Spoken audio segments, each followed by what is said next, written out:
من النهارده أنت مش هتستخدم ChatGPT، من النهارده أنت مش هتدفع لأي أداة مدفوعة للذكاء الاصطناعي، لأن أنا النهارده جايب لك أداة 100% مجانا هتسطبها على جهازك ومحدثة وكمان مدربة، وكمان هتحفظ لك المعلومات بتاعتك، وهتبقى كمان على جهازك، مش محتاج أي نت ومش محتاج أي حاجة. الأداة اللي معانا النهارده هي أولامة، ودي مجانا 100%، وتقدر أنت تسألها وتقدر أنت توصّلها بAI agent وكمان تعمل لك الautomation اللي أنت عليه. الأداة اللي قدّامك دي متسطّبة على الجهاز بتاعي على الlocal، وكمان أقدر إن أنا أتكلّم معاها، يعني أنا لو قُلت لها قولي لي نكتة ودوست enter هتبدأ تبعت للAI agent ويبدأ الAI agent يشتغل ويبعت لأُلامة وتبدأ إن هي ترُد عليّا. بدأت ترُد عليّا: لماذا يلعب النمل بالكرة؟ لأنه يخشى أن يتراقى.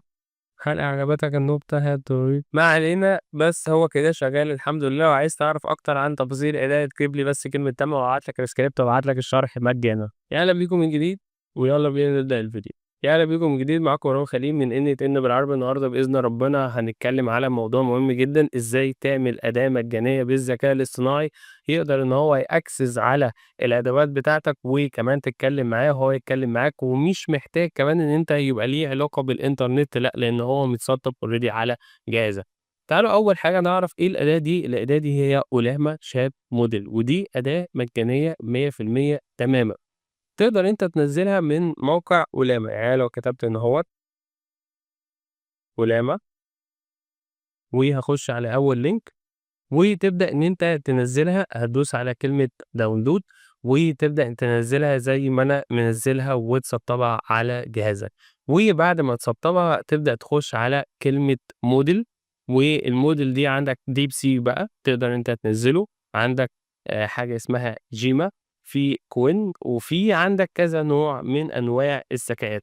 طبعًا كل نوع من الأنواع دي ليه حجم معيّن. يعني أنا دلوقتي لو دخلت مثلًا على DeepSeek R1 ماشي، ده عندك هنا أهوّة الDeepSeek R1 آخر نسخة منّه، وده حجمه 5.2 جيجا بايت، والcontext بتاعه يعني بيحتوي على معلومات قد إيه 128,000، والنوع text ماشي. حتى الذكاء الاصطناعي اللي أنت شايفه قدّامك ده آخر تحديث ليه كان في أكتوبر 2024. طبعًا أنت كل أمّا المساحة تزيد كل أمّا الcontext يزيد، يعني ده 404 جيجا عنده 160,000 context تمام. ده مثلًا 43 جيجا 128,000 context ماشي، وهكذا. طبعًا عندك أنواع كتيرة جدًا، طبعًا تقدر تخش عليها وتقدر تشوف وتجرّب كل واحدة من الحاجات دي. طب بعد ما أعمل download وأسطّب جاما، طبعًا أنت محتاج NTN يبقى متسطّب على الجهاز بتاعك. طبعًا بتسطّبه إزاي؟ بتروح على الCMD وتروح تكتب MPX NTN start وهيبدأ إن هو يحمّل لك NTN على جهازك. طب وبعد ما تحمّل على الجهاز بتاعك وبعد ما تسطّبه، بتبدأ تدوس على حرف الO أو بتكتب الكود اللي هو بيديه لك أو الlink اللي هو بيديه لك في Google Chrome وبيفتح معاك على طول، ولازم الCMD ده يفضل مفتوح معاك. طب بعد كده يا إبراهيم إيه اللي المفروض أعمله؟ بعد ما تسطّب NTN خلاص الدنيا تمام وزي الفل، ابدأ بقى إن أنت تسطّب أولامة، بتدوس على علامة الplus دي وتكتب إن هوّة أولامة، هتلاقيها موجودة بنسبة 100% أهي. راحت فين؟ أهي أولامة، وتبدأ إن أنت تدوس على create credential ماشي، أهي create credential. طبعًا بتكتب الكود ده أو بتلاقيه مكتوب ما فيهوش أي مشكلة، بس لو ما اشتغلش معاك تبدأ إن أنت تكتب الكود ده اللي هو 127 بدل localhost. خلّيني أفتحه لك. تبدأ إن أنت تكتب 127.0.0.1 وتسيب الكود ده زي ما هو تمام. كده هيشتغل معاك بنسبة 100%. طبعًا أنت هنا عندك حاجة اسمها الmodel، ساعات كتيرة مش هتلاقيها موجودة. ليه؟ لأن أنت المفروض صراحة تروح على الmodels وتختار الmodels اللي أنت عايزها. يعني مثلًا عايز DeepSeek R1 ده، هتبدأ إن أنت تاخد ده copy وتروح على الCMD. خلّيني أقفله وافتحه تاني. وتبدأ تكتب أولامة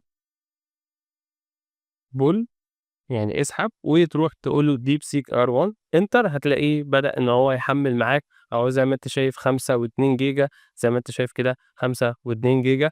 وبعد ما تخلّص ابدأ راستر الجهاز بتاعك وابدأ روح على أولامة الmodel بتاعك وابدأ اختار الDeepSeek، هتلاقي DeepSeek R1 اتسطّب معاك وابدأ اشتغل عليه ومبروك كده بقى عندك AI agent أو بقى عندك ذكاء اصطناعي خاص بيك على جهازك تبدأ تدردش معاه والمعلومات بتاعتك ما تتسربش، وكمان يبقى محدّث ومدرّب كمان. طبعًا ما تنساش إن أنت تتفرّج على الفيديوهات اللي فاتت وتتابع القناة عشان تتفرّج على الفيديوهات الجاية. كان معاكم مروان خليل من NTN بالعربي، ما تنساش تشترك في الكورس. سلام.